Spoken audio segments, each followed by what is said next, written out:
Welcome to the Real News Network. This is Reality Asserts Itself, and I'm Paul Jay. On Tuesday, in the New York Times, there was a full-page ad. The headline is, Hamas, ISIS, and Iran kill gays like me. And after detailing various examples of persecution of gays in these various places, it says, to those who scapegoat Israel while pretending to care about human rights, yet remain silent about the oppression and violence Hamas, Iran, and the Middle East countries inflict on the gay community, shame on you. You're letting them murder us, literally. Now joining us on Reality Asserts Itself is a man who's very well known for his writings and research and his scholarship on Israel and Palestine and the conflict there, Norman Finkelstein. Thanks for joining us, Norman. Thank you for having me. So Norman's one of the foremost scholars of Israeli-Palestinian conflict. He's written about a dozen books on many topics, including U.S. foreign policy towards Israel, the use and abuse of the history of the Holocaust, and Gandhi's philosophy of nonviolence. His controversial legacy as an academic was made into an award-winning documentary, American Radical, The Trials of Norman Finkelstein, and I just found out that Norman's actually never watched the film, and further into this interview, I'll ask him why. He's also controversial among many activists for his unsparing criticism of the boycott, divestment, and sanctions movement. His latest book is Method and Madness, The Hidden History of Israel's Assault on Gaza. So Norman, what do you make of this ad? So the point of the ad, other than to be inflammatory, and let me say again, I should say, not again, but I should say who's behind this ad. It's paid for by Stand With Us, another organization called This World, the Values Network, and Rabbi Shmuley, America's Rabbi, it says here. And we looked a bit into it, and the funding for these guys seems to come partly from Sheldon Adelson and Susan Wexner, who has a retail marketing company, and some other American billionaires, I guess, and often do these full-page ads. And a full-page ad in the New York Times is what, $75,000, $100,000 or something? Very, very expensive. Anyway, the point of the ad is that Israel is held up to a kind of unfair standard, that people critique rights abuses in Israel at a level that they don't, for example, with Iran. I mean, it's hard to make the argument that ISIS isn't getting critiqued, I mean, certainly it is. But I guess it's talking about a lot of the people who do critique Israel don't say much about some of the other countries. Do you think there's any legitimacy to the critique, to the question they're raising?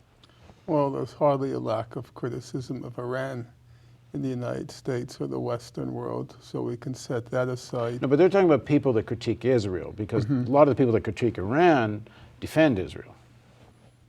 A lot of people who critique Iran defend Israel. Yeah, the official American propaganda, government position, mainstream media is not reluctant to critique human rights violations in Iran, but they don't do it in Israel. They're talking about people who critique Israel, but are quiet about Iran or Hamas or something. I'm not really sure who those people are. Most people who are critical of Israeli policy are also quite critical of aspects of Iranian policy. You don't have to critique everything about Iran, for example.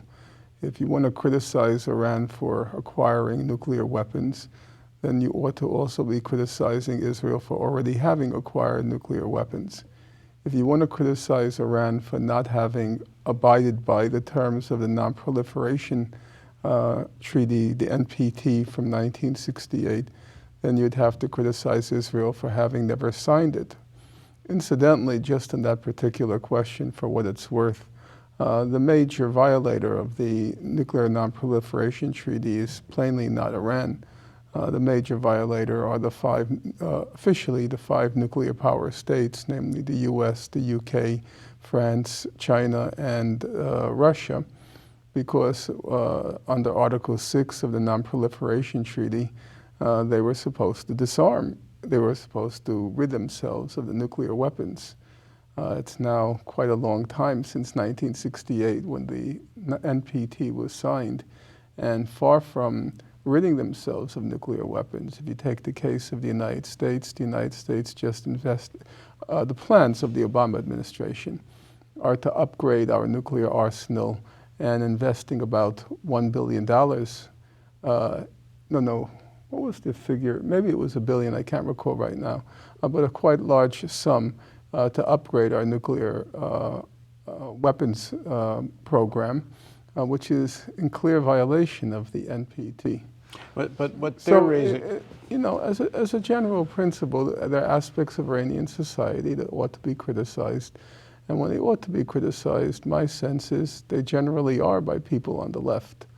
Sometimes I think, in fact, too harshly.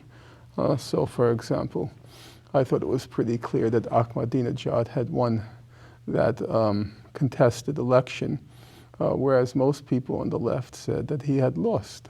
I didn't think there was significant evidence But to the support issue they're that. raising in the ad is that there's some level of, they don't use the word some level, maybe I'm spinning. They are saying that there is a form of democracy in Israel that doesn't exist in the places they mention. Although I have to say it's kind of interesting Saudi Arabia is not on their list.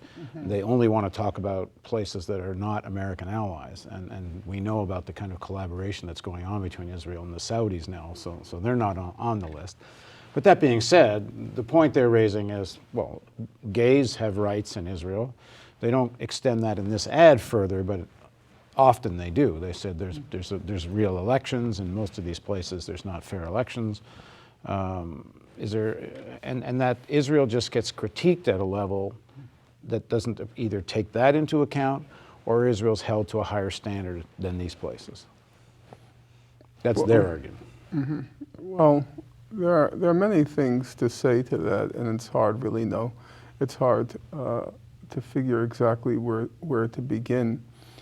First of all, Israel has accumulated a quite ugly record if you even compare it to its neighbors. We're talking about now, as we sit here, Israel has launched 3 major operations against Gaza. Israel has conducted, in the last 6 years, 3 major operations against the people of Gaza. And by any reckoning, the Israeli policy towards Gaza is just so abominably criminal that I don't see how any circumstance can mitigate that fact. Yes, it's true that gays are treated awfully in Gaza and Iran. Okay, fine, and in Saudi Arabia. But how does that mitigate the fact that Israel has been launching these operations against basically a defenseless and impoverished population, and almost at this point you'd have to describe it as a sadistic fashion. I recently read a new book by a Frenchman. It's called Gaza, A History. And it's not a great book. It's basically a political history of Gaza. And I myself was astonished at just how many massacres, how many bloodlettings those people have endured at the hands of the Israelis. Probably in the last 10 years, let's say in the last 14 years, there have been, I would guess, at least 10 major quote-unquote operations. An operation is just a euphemism for a massacre or a slaughter. There have been 10 major operations against the people in Gaza with all these crazy names: Operation Summer Rains, Operation Fall this, Winter that. No, I'm serious. It's not a joke. I don't see how any kind of comparative perspective is going to mitigate the magnitude of the Israeli criminality. Well, let's just take another example that's currently in the news. So I was reading the torture report that came out. I've not completed, I'm only about 1/3 of the way through. And the torture report, it focuses approximately on 119 cases. That's what they say, the 119 cases. And it describes the repertoire of tortures. Most of the tortures are pretty much what Israel inflicts on Palestinian detainees. The loud noise, the sleep deprivation, forcing people to hang in, suspended from the ceiling, putting them in what the Israelis call the refrigerator. Here they call it like a box, a coffin, No, the Israelis also called it kafir. There were a few things in the torture report which Israel, to my knowledge, hasn't done. So, for example, they didn't strip people naked, which was pretty common in the torture, as far as one can tell, in the 119 cases. The Israelis didn't practice waterboarding, to the best of my knowledge. And the waterboarding was pretty shocking. In the case of, for example, Khalid Sheikh Mohammed, the report said he was waterboarded at least 183 times, which is a bit mind-boggling. But in general, the tortures were quite close to each other. I'm not saying the Americans learned it from the Israelis, but it's pretty close. Why do I mention it? Because in this particular report, we're dealing about 119 cases. In the case of the Israelis, these tortures, the same repertoire of tortures, Human Rights Watch estimated that between 1987 and 1993, during the period of the First Intifada, they estimate 20 to 30,000 Palestinian detainees had been tortured or ill-treated by the Israelis. So we're talking about a completely different level of magnitude when we're talking about Israel and the United States. So if the U.S. torture report elicits or evokes such gasps of shock at what the U.S. did, well, then compare it with the Israeli, basically the same tortures with some differences. But we're talking about an order of magnitude, 119 versus 20 to 30,000. Go back to the ad. Why do you think they feel the need to take out a full-page ad right now like this? Well, I think that Israel's stock has dropped precipitously in the West in general, in particular in Europe, but it's also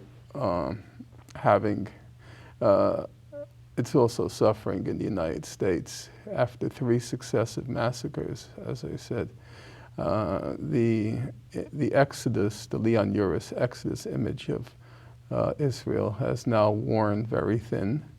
It's threadbare, and there's a lot of disaffection, not least among American Jews. The New York Times, its core audience is Upper East Side American Jews. You can tell by the articles that are featured, but also you can tell by the most emailed articles. It's always any Jewish article. It can be about blintzes in Brazil, and it'll be #1. And you can tell who its reader base is. So when an ad like that is taken out in the Times, it's also targeting American Jews because there's a certain amount of discomfort, disaffection, alienation setting in among American Jews with the way Israel carries on. Of course, there are limits. So if Israel's physical survival were actually threatened, then people would rally around their landsmen. But short of that, American Jews, they have a lot of trouble with someone like Netanyahu. He looks like somebody from the Christian right in the United States, the way he talks, the way he acts, obnoxious, arrogant, racist. No doubt in my mind that Netanyahu would never carry on that way as he does with Obama, or Bush in power. Not just because of Bush's politics were more sympathetic to Israel, but because Netanyahu is just a racist. He carries on that way with a black president. You talk about the outrage here, about the 119 cases. Why do you think there's been, as far as I know, next to no outrage in Israel about so many more cases? First of all, the Israelis, they truly do believe theirs is the most moral army in the world. There's not really been a dent in that attitude. So they don't really believe that these sorts of things are done by their army. Though, of course, there's a lot of there's a lot of denial. There's a lot of self-deception because you have to remember Israel is a citizen army. So during the first Intifada, there was a mass mobilization among the Palestinians, and then there had to be a mass mobilization among Israelis in order to counter it. And so they called up all of their reserves. If you were there back then, and I was, you had people 60, 65 years old wearing fatigues. So the torture and all of that brutality, it was being carried out by the Israelis. So at the one hand, they were the citizens are the actual executioners of policy. It's a citizen army. On the other hand, a lot of them still believe Israel doesn't do those things. Now, how that can be, well, we all know human beings have a limitless capacity for self-deception. So they can both do it and say it's not, they themselves can be the executioners of the policy and at the same time say it doesn't happen. The, you, and we're going to get more into this as we go through the series, you've been more than ostracized from most of the academic community in the United States, but certainly from most of the Jewish community, certainly not all. Are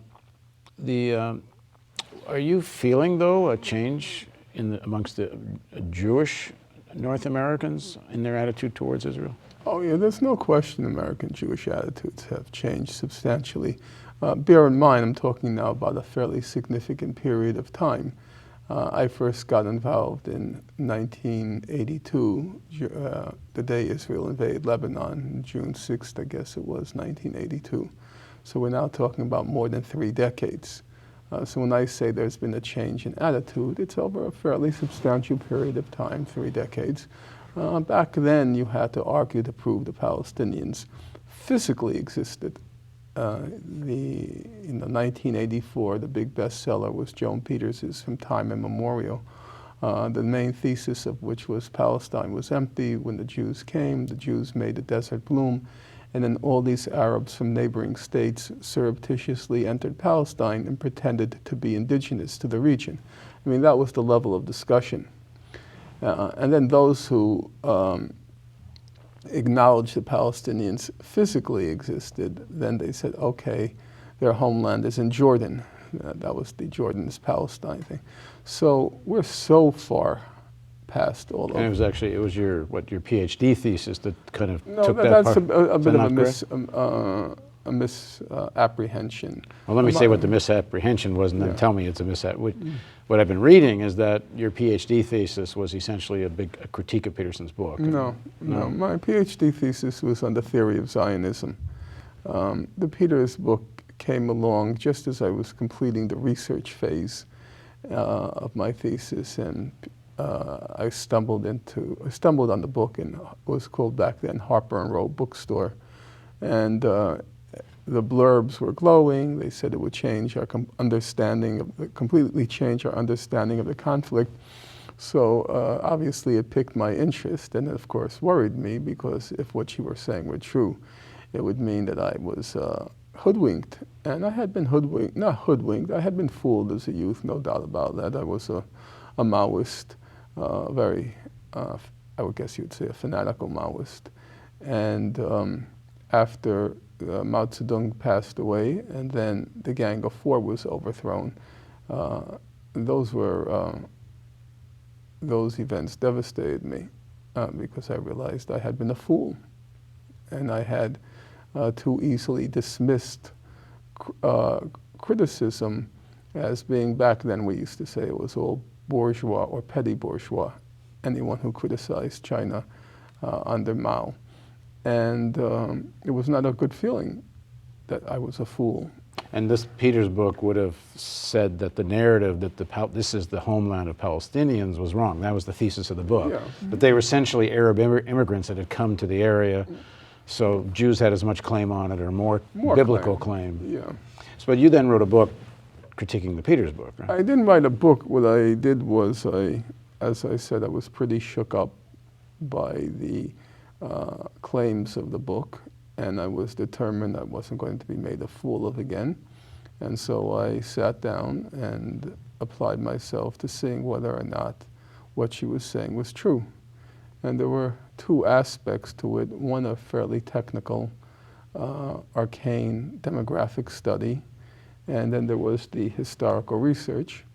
I plunged into the demographic study, and I was working at that point in a after-school program in a pretty tough neighborhood in New York, and I would come home every night. It was before computers, really. And I would sit down on my bed, lie down on my bed, and I was doing all the calculations, trying to figure out these numbers, checking in the back of the book. There were charts in the back of the book, and then the text in the chapters, checking. And then one night, it was, I guess, around 1 a.m., I got the chills in my spine. I was thunderstruck. I discovered that the key number was a fake. And I was really, it was not an epiphanal moment, but it was certainly What was the fake? Oh, it would be impossible to explain. It was a technical study, but the study had been verified by this guy named Philip Hauser, who was the head of population studies at the University of Chicago. And he had a letter appended to the charts at the back confirming her findings. So everybody just assumed it's gotta be correct. And so I remember jumping out of my bed and pacing up and down. I live in a small kind of Raskolnikov type studio in Washington Heights. And I said, I did it. And of course, I didn't know who to call at that hour, but I ended up calling my mother, and I said, Mom, I did it. I'm very happy for you. What did you do? I said, I discovered a fraud. And I was quite good friends at that point in life with, not friends, I was, let's just say, a disciple or protege of Paul Sweezy, the eminent American Marxist economist. And he said to me at one point, he said, well, discovering a fraud is every scholar's eureka. And that was my eureka moment. But it was also a relief, because I was once more secure in my foundations that the cause to which I had now devoted myself, dedicated myself, invested myself, that the cause was on solid intellectual foundations. Okay, it wasn't a lie. We're going to pick this up in the next part of our series of interviews. In fact, we've kind of started getting into the biographical story. And we're going to go back and kind of start at the beginning of the biographical story. So please join us for the continuation of our interview with Norman Finkelstein on Reality Asserts Itself on the Real News Network.